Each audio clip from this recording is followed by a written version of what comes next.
Hi అండి, నేను అనుని. Good morning. Morning 5 అవుతుందండి. పొద్దున్నే బ్రష్ చేసేసాను, టీ పెట్టుకున్నాను, ఇల్లులు ఊడ్చేసానండి నీట్గా. బయట ఊడ్చల్లాను, ముగ్గు పెట్టాను, అన్నీ అయిపోయాయండి. ఇంటెనక అంట్లు బట్టలు ఉన్నాయండి. ఈ రెండు చేసేస్తే ఒక పని అయిపోతుంది. నేను early morning లేస్తానండి.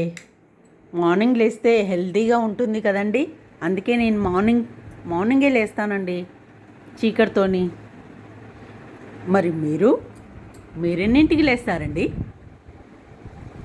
Please subscribe. Bye.